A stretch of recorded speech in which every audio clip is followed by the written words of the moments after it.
추석 명절 잘 보내셨습니까? 좀 예전과 다른 그런 명절이었을 줄 압니다. 여러분, 우리가 예전에는 추석이 되면 이 추석 빔이라고 해서 새우젓 선물했죠. 그죠? 이 젊은 친구들은 잘 모르겠지만 제 또래만 되더라도 추석이나 설을 굉장히 기다렸습니다. 왜냐하면 그때 부모님이 새우젓을 사주기 때문에 그것을 추석 빔, 설 빔이라고 이렇게 말합니다. 여러분, 누군가를 우리가 사랑하게 되면 그 사람에게 뭔가 주고 싶어요. 그렇죠, 그죠? 뭐 선물을 하고 싶죠. 남녀 간의 사랑을 해도 내가 저 사람에게 뭘 주면 좋을까? 뭘 주면 저 사람이 행복해할까? 매일 그 생각만 하잖아요, 그죠? 그래서 누군가를 사랑하게 되면 반드시 그 사람은 상대방에게 선물을 주고 싶은 그런 생각이 들게 됩니다. 그런데 이 선물이라는 것이요, 상대방에 의해서 결정되어져요. 여러분 그거 아십니까? 연인 관계에서도 상대방의 반응에 따라서 이 선물이 좋은 선물, 점점 좋은 선물이 주어질 수도 있고 아니면 선물이 더 이상 주어지지 않을 수도 있어요. 누가 선물을 했는데 너무너무 좋아하는 거예요. 감사하고 기뻐하고 또 선물을 준다면 막 기대를 하고, 여러분 이런 사람에게는 우리가 좋은 선물을 준비하게 됩니다. 그런데 선물을 했는데 반응이 시큰둥해요. 좋아하지도 않아요. 여러분 그 사람에게 또 선물하고 싶을까요? 선물하기 싫을 거예요. 그죠? 그렇기 때문에 여러분, 우리가 선물을 받을 때는 항상 기대하는 마음으로 그 선물을 받아야 돼요.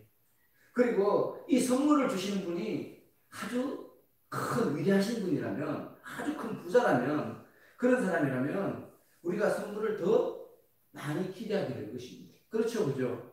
자, 여러분 하나님께서 우리를 사랑하십니다.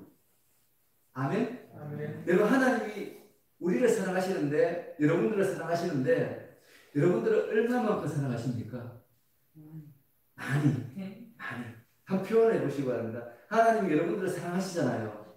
그래서 여러분들이 지금 이 자리에 앉아 있는 거죠, 그죠? 근데 이 하나님께서 여러분들을 얼마나 사랑하시는지 여러분들 그것을 표현하십니까? 제가 말씀드렸죠, 그죠? 사랑을 표현하고 선물을 줄 때 막 반응을 하고 기뻐하고 이러면은 선물을 더 많이 줄까요? 더 적게 줄까요? 더 많이 줍니다.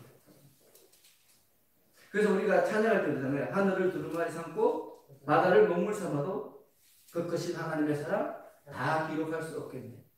여러분 아멘입니까? 아멘. 여러분 우리가 이렇게 하나님의 사랑을 믿고 그 하나님의 사랑을 붙들면 하나님께서 우리에게 많은 선물을 주시죠. 여러분들 하나님으로부터 선물 많이 받으셨죠? 정말 너무 많이 받으셨잖아요. 그런데 여러분 그 중에서 정말 이것이 가장 소중하다 하는 선물이 있을까요? 그게 뭐죠, 여러분들? 구원. 또 여러분들 생각에 나는 하나님으로 받은 선물 중에서 이것이 가장 소중하다, 그렇게 하는 선물이 있습니까? 그 선물을 고대할 때 하나님께서 그 선물을 통해서 여러분들에게 뭘 주세요? 은혜를 주시는 거예요. 여러분 많은 사람들에게 하나님 주신 선물이 가장, 하나님 선물 중에 가장 귀한 것이 무엇이냐 이렇게 물으면 예배라고 말하는 분들이 적지 않습니다. 특히 믿음이 좋은 사람들은 거의 모두 하는 말이 예배가 가장 큰 선물입니다 이렇게 고백합니다. 그래서 이 예배를 통해서 하나님께서 우리들에게 선물을 주시는 거죠. 자, 여러분 그렇다면 오늘 예배에 오실 때 어떤 기대를 하고 오셨습니까? 하나님께서 나에게 어떤 선물을 주실까 여러분 기대하고 오셨습니까? 이게 굉장히 중요합니다, 여러분. 하나님께서 예배를 통해서 우리에게 아주 많은 선물을 주시는데 거의 모든 선물을 예배를 통해서 준비해 주시는데, 근데 이 예배에 여러분들이 기대가 없다면 하나님께서 오늘 나에게 무슨 말씀을 주실까? 그 말씀을 통해서 나에게 어떤 기적을 베푸시고 어떤 은혜를 베푸실까? 이것에 대한 어떤 기대감, 소망이 없다면 여러분 하나님께서 우리에게 이 시간을 통해서 좋은 것을 주실 수 있겠습니까? 없겠습니까? 여러분 이건 아주 너무나 간단한 원리입니다. 그렇죠, 그죠? 그래서 우리가 오늘도 예배를 드리는데 이 예배에 기대를 하고 우리가 임해야 됩니다. 하나님께서 오늘 말씀을 통해서 나의 어떤 부족한 점을 깨우시고 그를 통해서 나를 더 견고한 믿음으로 세우실까? 지금 나에게는 많은 문제들이 있는데 이 문제들에 대해서 하나님께서 어떤 말씀을 통해서 나에게 해결점을 허락하여 주실까? 우리가 그것을 기대하면서 오늘 예배를 드리면 됩니다. 그러면 하나님께서 여러분들에게 큰 은혜로 받아가시게 되는 것이죠. 자, 여러분 오늘 이 말씀도 비슷한 맥락의 말씀입니다. 자, 우리 본문을 살펴보면 이 베드로가 가장 먼저 멀리 이야기한다면 우리 주 예수 그리스도의 아버지 하나님을 찬송하려다 이렇게 선포하고 있습니다. 여러분 우리가 지난 주일에 자세하게 살펴봤는데 하나님께서 왜 베드로를 통해서 이 베드로 전서를 우리에게 주셨습니까? 이유가 뭐죠? 고난을 어떻게 우리가 대해야 되는지, 우리에게 주어진 고난이 우리에게 무엇을 의미하는지 그것을 깨닫게 하시기 위해서 우리 하나님께서 이 베드로 전서를 주셨어요. 여러분 네로 황제가 지금 로마시에서 기독교 대박회를 시작했잖아요. 그렇기 때문에 그 당시 성도들은 이 앞으로 전개될 로마 전역에 있을 이 고난, 핍박, 박해에 대한 어떤 대비를 해야 되었습니다. 우리 하나님께서 그것을 위해서 이 베드로전서를 허락하신 거죠. 또 그와 더불어 궁극적으로는 어떤 의미가 있는가 하면 교회는 계속해서 핍박을 받게 되어 있습니다. 여러분 우리 기독교 역사를 보면 교회가 핍박받지 않을 때가 별로 없었어요. 또 핍박받지 않을 때는 교회가 어떻게 되는가 하면 타락했습니다. 그래서 교회는 끊임없이 핍박을 받아요. 그래서 이렇게 끊임없이 핍박을 받는 교회 안에 거하는 우리 성도들이 이 고난의 문제, 이 핍박, 박해의 문제를 어떻게 받아들여야 되는지 그것에 대한 가르침을 주시려고 이 베드로를 통해서 우리에게 주신 거예요.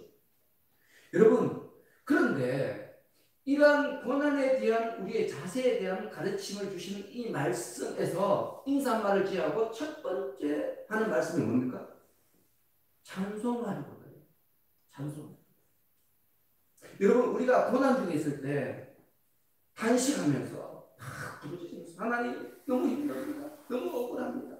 우리를 핍박하는 자들을 심판해 주시고 우리 행편을 돌아보셔서 이것을 주님께서 변화시켜 주시고 우리를 구원해 주시옵소서. 이것을 먼저 가르쳐야 되는데 베드로는 그것을 말하지 않아요. 가장 먼저 뭐라고 말합니까? 하나님을 찬송하랍니다. 찬송. 고난 중에 있는 너희들이 가장 먼저 해야 될 일은 뭐라고요? 하나님을 찬송하랍니다. 이것이 성도의 기본적인 삶의 자세라는 것입니다.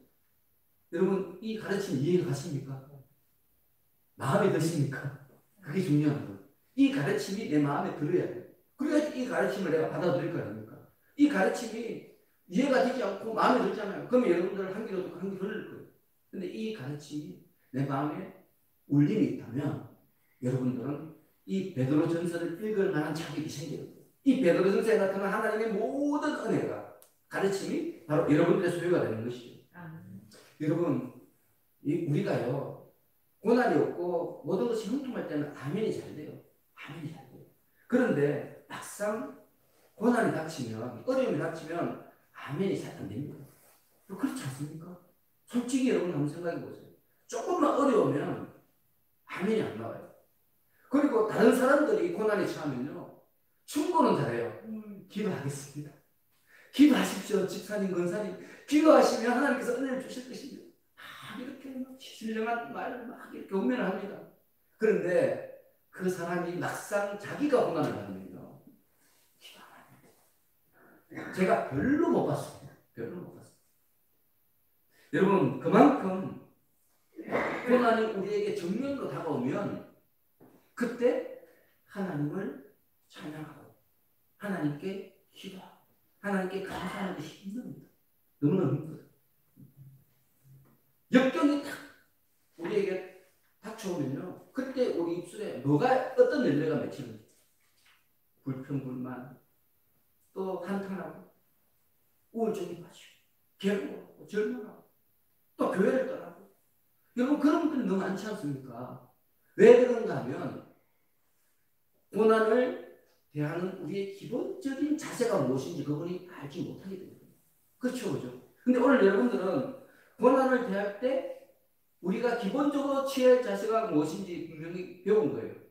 우리가 고난을 당하면 어떻게 해야 되죠? 불평불만할 것이 아니라 하나님을 찬송해요. 찬송.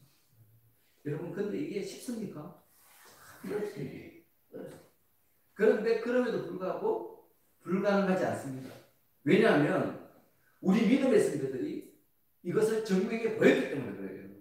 하나님께서 그냥 너희들 고난 중에 찬송하라 이렇게 말하는 게 아니라 성경에 나타난 수많은 증인들을 동원하고 그들의 삶을 우리에게 보여주시면서 야 봐라 믿음 있는 사람들이 이렇게 찬송하며 살았다. 그렇기 때문에 너희들도 고민하고 괴로워하고 절망하지 말고 그럴 때 오히려 누구를? 하나님을 찬송하라. 그렇게 우리에게 말씀하고 있는 거죠. 그리고 우리가 새벽 기도할 때 우리가 스데반의 설교를 통해서 들었지 않습니까? 요셉이 형제들에게 배반합니다. 노예로 팔려요. 또 성실하게 일하는데 모함당해서 옥에 갇혀요.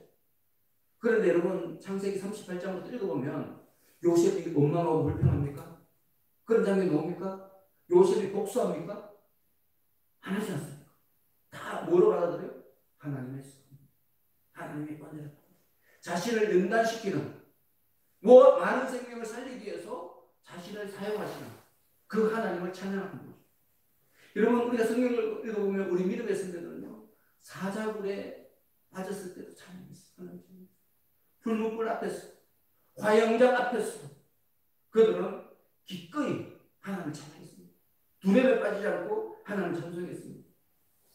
여러분 우리 기독교 역사를 살펴보면 얼마나 많은 우리 믿음의 선배들이 고난 앞에서 죽음 앞에서 우리가 어떤 자세를 취해야 되는지 분명한 모습으로 교훈했습니다.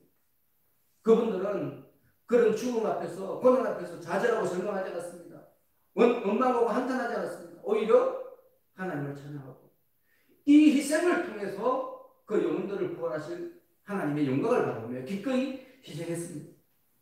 여러분 우리 믿음의 선배들이 그걸 충분하게 증명해 보였습니다. 멀리 볼 것 없이 우리 어르신들 여기 계시는 어르신들도 계시지만 우리 부모 세대 우리 할아버지 세대들도 정말 신실한 믿음을 가졌습니다. 정말 먹을 거 없지만 그 가운데서도 또 나눠서 나는 굶지만 연약한 사람들 믿지 않는 사람들이 먹을 수 있도록 배려한 것이 바로 우리 믿음의 선배들입니다. 여러분 그분들이 왜 그렇게 했습니까? 왜 그렇게 했습니까? 하나님을 쉬고 하나님 쉬고 여러분 지금 이 순간에도 믿음을 가지면 박해를 하는 그런 나라들이 많이 있습니다. 그런데 그 가운데서도 너무 많은 사람들이 하나님을 찬양하고 있습니다. 여러분 성도는 고난 중에 찬송한다. 이 사실은 지금도 변하지 않는 영적인 원리입니다. 진리입니다. 믿으십니까?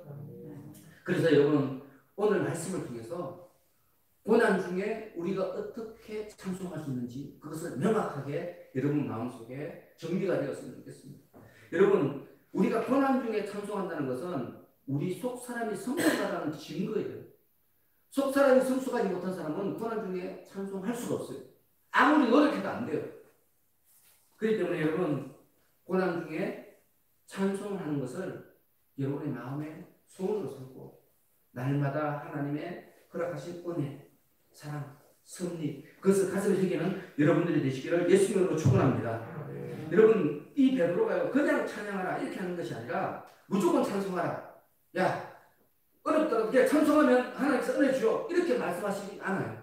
무턱대고 찬송하라는 것이 아니라 왜 찬송해야 되는지 우리가 찬송할 수 있는 이유가 무엇인지 이어지는 말씀에 베드로가 우리에게 말하고 있습니다. 3절 후반부에 보시면 여러분 이런 말씀하셔요. 하나님께서 예수 그리스도를 죽은 자 가운데서 부활하게 하심으로 말미암아 우리를 거듭나게 하사 산 소망이 있게 하시며 하나님께서 우리에게 뭘 주셨다고요? 산 소망을 주셨다는 거죠. 그리고 4절에 보시면 썩지 않고 더럽지 않고 시하지 않은 유업을 있게 하셨기 때문에 이러한 하나님의 은혜가 우리에게 있기 때문에 이러한 분명한 이유가 있기 때문에 우리가 고난 중에도 하나님을 찬송할 수 있다는 것입니다. 여러분 이렇게 하나님을 아는 지식이 중요해요. 하나님을 아는 지식이 없으면 고난 가운데 우리가 어떻게 해야 될지 잘 알 수가 없는 거죠. 여러분 그렇지 않습니까? 내가 왜 찬송해야 되는지 이유를 모르고 무조건 찬송할 수는 없지 않습니까? 그래서 베드로가 우리에게 다시 한번 기억하지 않은 거예요. 하나님께서 우리에게 산소망을 주시고 그리고 영원한 하나님의 나라를 우리에게 유업으로 주시기 때문에 우리가 마땅히 고난 가운데서도 상승할 수 있다는 거예요.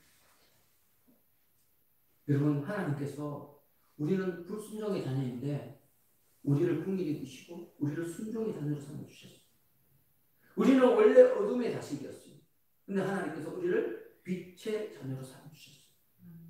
그런데 여러분, 이러한 은혜를 무엇으로 인해 우리에게 주셨습니까? 무엇으로 인해? 예수님의 십자가에서 흘리신 보혈로 인해서. 그 공로로 인해서 우리가 하나님을 찬양할 수 있게 된 거예요. 그렇지 않습니까?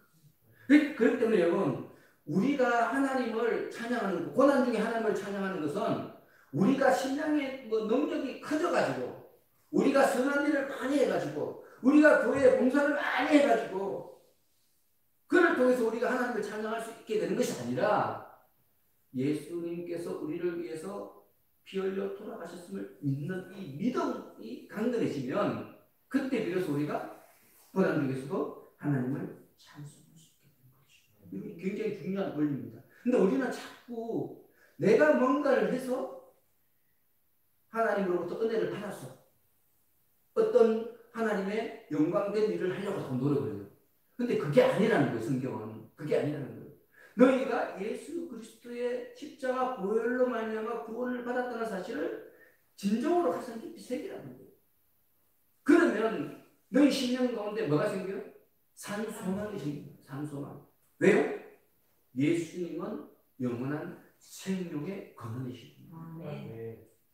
예수님께서 생명이시기 때문에, 예수님 자체가 산소망이기 때문에 우리가 예수님을 진짜로 믿으면 입술로만 믿는 게 아니고 머리로만 믿는 게 아니고 진짜로 믿으면 예수님의 생명이 우리 가운데 섞어져지고 발휘되어지는 거예요.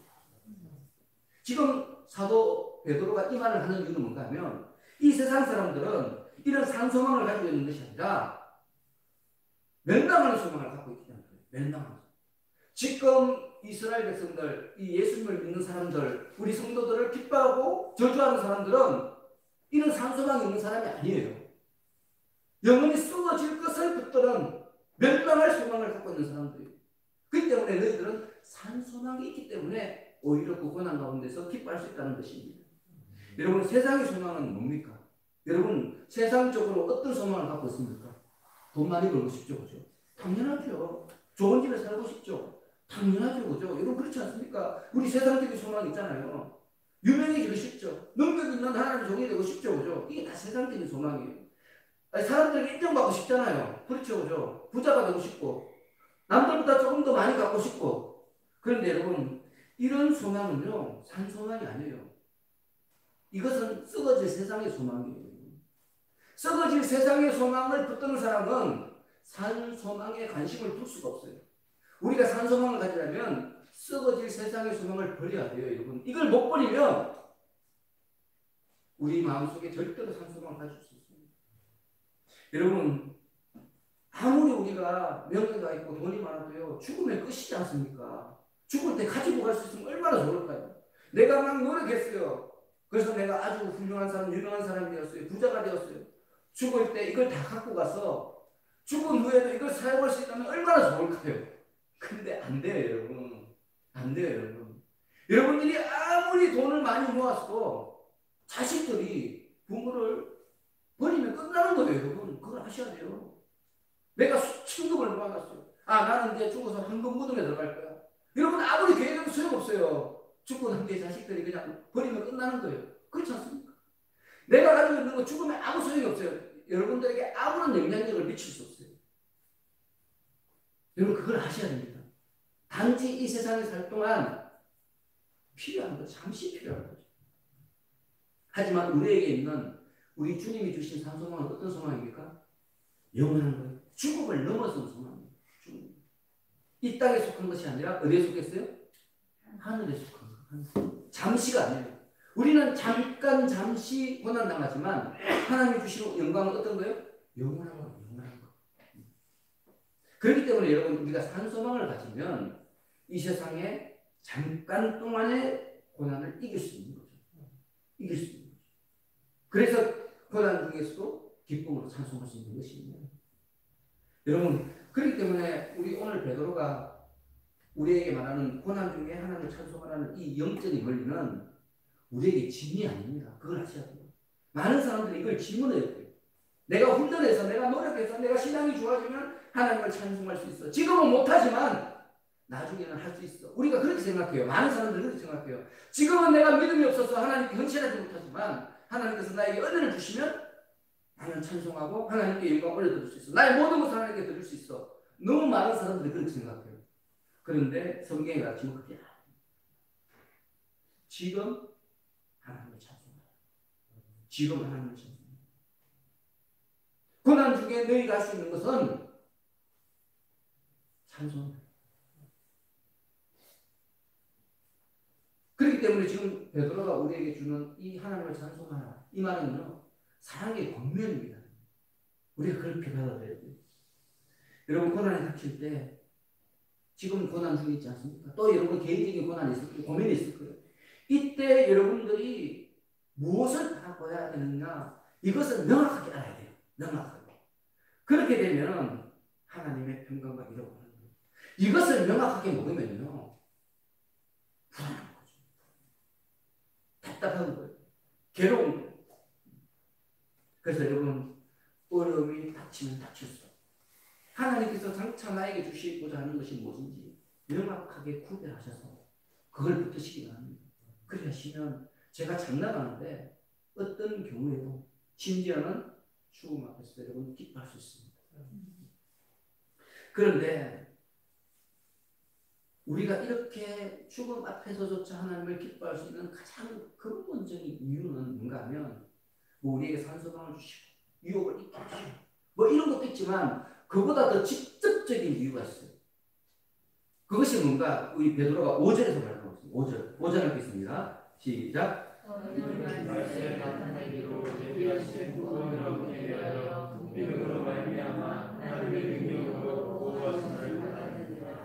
우리가 신앙을 지키기 위해서 뭐 직장을 잃기도 하고 또 부당한 대우를 받기도 하고 성도이기 때문에 고난을 받기도 합니다.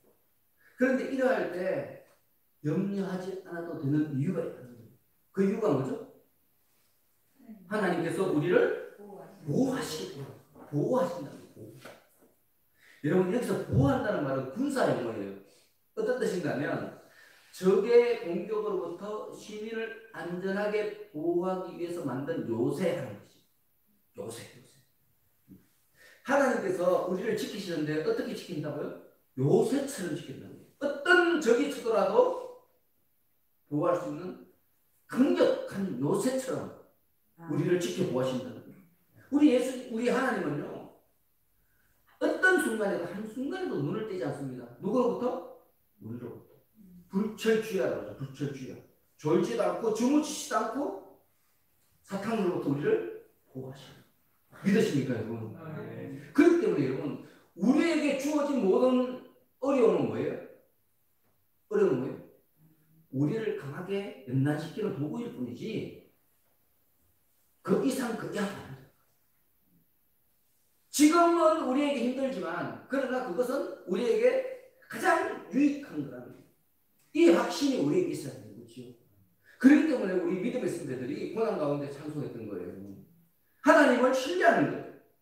지금 하나님이 나에게 주신 것은 비록 내가 순간의 순간을 당하고 있지만 하지만 내 인생에 있어서 이것이 하나님 주신 가장 큰 축복이라는 확신이 있는 거죠. 그렇기 때문에 순교한 가운데서도 하나님을 찬송할 수 있는 거예요. 하나님을 신뢰하는 거예요. 하나님을 신뢰. 여러분, 그런데 우리 하나님께서 왜 이렇게 요새처럼 우리를 보여주십니까? 이유가 뭐죠? 이유가. 왜 하나님께서 여러분들을 이렇게 보호해주시죠? 이유가 뭡니까? 우리가 하나님을 믿기 때문입니까? 하나님을 찬송하기 때문입니까? 그건 아닙니다. 왜냐하면 성경이 뭐라고 하는 거면 우리가 하나님을 모를 때, 심지어 우리가 하나님과 원수되었을 때 하나님이 우리를 사랑했다. 그렇게 말씀하기 때문에 그렇죠. 하나님께서 우리를 보호하시고 우리를 아끼시고 우리를 사랑하시는 이유는요, 우리의 어떤 반응 때문이 아니라는 거예요. 성경은 그걸 계속해서 우리에게 말씀해요. 특히 로마서 8장을 읽어보면 여러분들이 그것을 명확하게 깨달을 수 있습니다. 우리의 반응으로 말미암아 우리가 하나님의 보호하심을 받는 게 아니라는 거예요. 그보다 더 근본적인 이유가 있다는 거예요. 그 근본적인 이유가 뭔가 하면 하나님에게 있어 우리가 그 무엇보다도 소중한 존재이기 때문에. 여러분, 하나님께서 왜 우리를 소중히 여기시는지 나는 몰라요. 성경에도 명확하게 기록되어 있잖아요. 그것을 잘 모르겠어요. 그렇지만 하나님께서 우리를 진짜 소중하게 생각하지 않는다면 왜 독생자 예수 그리스도를 십자가에 못 박았겠습니까? 그렇죠, 그죠? 독생자 예수 그리스도보다 우리가 더 소중한 거예요. 그렇기 때문에 예수님을 십자가에 못 박은 거예요. 그렇잖아요. 우리 예수님 자신보다도, 우리 하나님 자신보다도 누가 더 소중해요? 우리들이 더 소중한 거예요, 여러분. 성경은 그것을 끊임없이 말해요. 여러분, 그리고 더 나아가서 이것을 우리가 믿고 하나님의 자녀가 되었어요. 그러니까 우리 하나님께 우리가 얼마나 소중한 존재이겠습니까? 한번 생각해 보시기 바랍니다. 그야말로 우리들은 하나님께서 가장 소중하게 여기는 보물이에요. 여러분 한 사람 한 사람이 하나님의 보물이에요. 그렇기 때문에 하나님께서 여러분들을 지키시려고 요새처럼 보호하시는 거예요. 이것을 믿는 것이 믿음이에요. 이것을 믿는 것이. 여러분들은 한 사람 한 사람이 다 하나님의 보물 1호예요. 믿습니까? 여러분들은 하나님의 갑오입니다. 갑오. 하나님 집의 갑오예요. 그렇기 때문에 여러분 우리가 고난 중에 당당히 살 수 없습니다. 이걸 믿기 때문에. 여러분 우리 믿음의 선배들은 이것을 깨달았어요. 고난을 통해서 확실하게 깨달았습니다. 그렇기 때문에 목숨을 버릴 수 있는 겁니다. 목숨을 버리는 그 순간에도 찬송하고 즐겁습니다. 여러분 이 믿음이 지금 안타깝게도 우리 때에 끊어지려고 합니다. 지금 이 시대에 끊어지려고 합니다. 여러분 우리가 이거 지켜야 돼요. 우리가 못 지키면 우리 자손들은요 영원한 멸망의 길을 그냥 살다가 끝나는 거예요. 인생이 끝나는 거예요. 하나님의 약속과 전혀 상관이 없는 사람입니다. 여러분 이 세상은 악해요. 우리는 선하게 살고 싶지만 끊임없이 우리를 괴롭혀요. 우리를 힘들게 해요. 그래서 우리가 믿음으로 살지만 기쁨으로 살지만 하지만 계속해서 우리에게 고난은 다가와요. 그래서 사도 베드로가 6절에서 말씀합니다. 우리 6절 함께 읽습니다. 시작. 그러므로 너희가 여러 가지 시험으로 말미암아 잠깐 근심하게 되지 않을 수 없으나 오히려 크게 기뻐합니다. 여러분 우리가 시험을 받아 여러 가지 시험을 받아요. 여기에서 시험이라는 것은 우리의 신앙을 빼앗기 위한 유혹은 아닙니다. 오히려 우리의 믿음이 더 강해지도록 하나님께서 허락하시는 시련입니다. 시련. 그래서 우리에게 주어진 모든 어려움들은 하나님이 우리로 하여금 진정한 증거 같은 하나님의 자녀가 되도록 우리를 연단하시는 도구일 뿐이에요. 도구. 여러분 좋은 군사를 만들려면 훈련을 잘 받아야 되죠. 그죠? 우리 국가대표 선수가 되려면은 여러분 가만히 있는다고 되는 게 아니잖아요. 태릉 선수촌에 가서 죽도록 해야 돼요. 죽도록 노력해야 돼요. 남들보다 10배, 20배 더 노력해야 돼요. 그죠? 그걸 통해서 국가대표가 되고 세계 1등이 되는 거예요. 쉽게 되는 게 아닙니다. 여러분. 마찬가지예요. 우리가 하나님의 진정한 믿음의 사람이 되려면 연단이 필요해요. 이거는 세상의 원리입니다. 창조 원리예요. 창조 원리. 누구도 예외 없이 적용되는 원리입니다. 여러분. 예수 믿는다고 갑자기 뭐 천재가 돼가지고 전교 1등한다. 여러분 그거는 있을 수가 없어요. 그건 하나님의 공의에 어긋나는 거예요. 우리 하나님께서 지혜를 주시더라도 노력해야지 그 지혜를 바랄 수 있도록 지혜를 주셔요. 특권을 주시지만 그 특권이 그저 이루어지는 특권은 없습니다. 내가 노력해야 돼요. 훈련해야 돼요. 연단해야 돼요. 그를 통해서 더 큰 하나님의 권능을 나타내도록 우리에게 허락하시는 거죠. 그래서 여러분 우리에게 주어지는 모든 시험은 우리를 넘어뜨리는 것이 아니라 오히려 우리를 이렇게 세우는 것입니다. 그래서 여러분 이 6절 말씀을 공동 번역이라는 성경에서는 이렇게 번역하고 있습니다. 너무 제가 마음에 들어요. 그래서 여러분들에게 전해드리겠습니다. 그러므로 기뻐하십시오. 여러분이 얼마 동안 갖가지 시련을 겪으면서 슬픔을 맛보아야 한다고 해도 그것은 여러분의 믿음을 순수하게 만들기 위한 것입니다. 똑같은 육절을 번역하는데 공동 번역은 이렇게 번역해요. 너무 쉽죠, 그죠? 성도가 시련을 받아야 되는 이유는, 고난을 받아야 되는 이유는, 또 이것을 기쁘게 받아야 되는 이유는 이 고난을 통해서 우리가 더 순수하게 되는 훈련의 도구이기 때문에, 이 고난이 훈련의 도구라는 거예요. 그렇기 때문에 여러분, 내가 진정한 성도 순수, 진짜 운동선수라면, 내가 국가대표가 되려면 훈련을 어떻게 받아야 돼요? 억지로 받아야 돼요? 아니죠. 그죠? 기쁨으로. 즐거움으로 감사하면서 막 받아야 되죠. 그렇지 않습니까? 그런 사람이 세계 1등이 되는 거 아닙니까? 우리 성도도 마찬가지예요. 진짜 성도가 되려면 하나님이 주신 시련을 우리가 기쁨으로 받아야 돼요. 근데 기쁨으로 받기 위해서는 그 시련이 왜 왔는지 알아야 돼요. 왜 왔는지 알려면 기도가 필요한 거예요. 그래서 우리가 고난이 있고 슬픔이 있고 어려움이 있으면 뭘 해야 돼요? 기도를 해야 돼요. 여러분, 우리가 조금만 인간적으로 어려워도 우리는 고민에 빠지고, 조금만 건강이 나빠져도, 경제적으로 조금만 힘들어도 우리는 막 절망합니다. 하물며 오늘 본문의 주인공들이 당시 초대교회 성도들은 목숨을 위협하는 그런 박해가 폭풍우처럼 다가오는 그 가운데 있었습니다. 예수 믿는다면 죽어요. 마음대로 산숨도 못 부릅니다. 여러분, 이분들이 얼마나 어려웠겠습니까? 우리가 실감이 잘 안 되죠. 여러분, 이러할 때 우리 하나님께서 그들에게 무엇을 요구하셨습니까? 너무나 힘들어요. 지금 뭐 죽음 일보 직전이에요. 정말 신앙을 이어가는 것 자체가 고통이에요. 근데 이때 하나님께서 믿음의 사람들에게 요구하시는 게 뭡니까? 오히려 크게 기뻐합니다. 우리가 당하는 고난은 잠깐이기 때문에.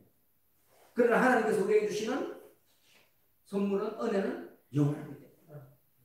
너희들이 그것을 믿는다면 실망하지 말고 기뻐합니다. 여러분, 우리 인간에게 있어서 가장 큰 시험은 죽음입니다. 그런데 여러분, 우리 성도들은 죽음의 호흡이 멈춰지면 그 다음에 주어지는 게 있어요. 그게 뭡니까? 영원한 하나님의 보좌에서 손을 내미는 우리 예수님. 스데반을 향해서 손을 내미시는 그 예수님이 우리들에게도 손을 내미시는 거예요. 믿음이 없는 사람들은 영원한 멸망에 빠지게 되지만, 우리가 믿음을 지키고 하나님 뜻대로 살면 우리 예수님께서 맨발로 오셔서 우리의 손을 잡으시죠. 여러분, 그렇기 때문에 우리가 오늘 고난의 이때 어떤 자세를 갖느냐 하는 것은 믿음의 바로메터입니다. 여러분 삶 가운데 어려움이 있을 때 나는 어떤 마음, 내가 먹을 것, 내가 살 것 턱케 주는 그런 모습은 아닌가? 아니면 더 큰 하나님의 소망을 가지면서 양보하고 포기하고, 그를 통해서 그도 우리 안으로 끌어들이는 그런 사람이지. 여러분, 이게 바로 시련이, 고난이 우리의 믿음을 측정할 수 있는 바로메터가 되는 거예요. 고난 앞에서 떳떳한 여러분들이 되시기 바랍니다. 아멘. 여러분, 우리가 어릴 때 우리가 뛰어놀던 운동장 얼마나 넓었습니까? 제가 초등학교 다닐 때 운동장이 되게 컸어요. 한 바퀴 돌아가면 한참 뛰어가야 돼요. 운동장이 왜 넓지 있는데, 나이가 들어서 학교에 오면 어떻습니까? 손바닥 같거든요. 야, 저거 왜 이렇게 작지? 그렇지 않습니까? 믿음도 똑같아요, 여러분. 우리가 시련을 겪지 않았을 때는 믿음이 어렵게 보여요. 저 고난은 우리가 어떻게 극복하지? 저 고난은 너무 두려워. 나는 저 고난이 없었으면 좋겠어. 하나님, 고난이 나에게서 멀어지게 하시고 나를 피해가게 해주시오. 이렇게 기도해요. 그런데 막상 고난을 당하고 그 고난을 믿음으로 이겨내면요, 고난이 아무것도 아닌 거예요. 아무것도 아닌 거예요. 오히려 고난 중에 하나님의 기적을 성공하게 됩니다. 하나님의 능력을 기대하게 됩니다. 그리고 우리에게 고난이 없다면 하나님의 영광을 맛볼 수 있는 기회가 사라지는 거예요. 그렇지 않습니까? 우리가 죄를 짓기 때문에 우리가 회개하면 하나님의 그 더 큰 사랑을 느끼지 않습니까?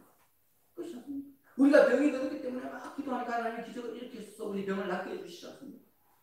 이 고난이 오히려 하나님을 만나는 도구가 됩니다. 그래서 여러분들 삶 속에 지금 어떤 고난이 있는지 저는 잘 알지 못합니다. 하지만 여러분들이 지금 고난받고 있는 그 일들, 여러분들이 지금 결정해야 되는 아주 중요한 일들, 이 일들을 어떻게 결정해야 될지는 산소망을 가지고 결정해야 됩니다. 이 산소망으로 인해서 결정하면 하나님께서 합력하여 선을 이룰 수도 도와주시는 거죠. 그런데 죽을 소망을 가지고 결정하면 더 큰 분란이 계속 일어납니다. 더 큰 어려움, 사람은 사람대로 있고 또 믿음도 믿음대로 있고 다 있는. 그래서 오늘 여러분들이 산 소망을 붙들고 앞으로 여러분들이 이어받을 유업을 생각하면서 내가 어떤 결정을 해야 될지, 고난을 어떻게 받아들일지 분명하게 갖고 이 세상의 빛과 소금이 되는 여러분들 되시기를 예수님으로 축원합니다. 아멘. 기도하겠습니다. 하나님 아버지, 삶의 고난 앞에서 저희들이 가져야 할 자세는 두려워하는 마음이 아니라 또한 고난을 이기기 위한 결단과 용기가 아니라 하나님을 찬송하고 주신 은혜를 위해 기뻐하는 것임을 오늘 가진 깊이 새깁니다.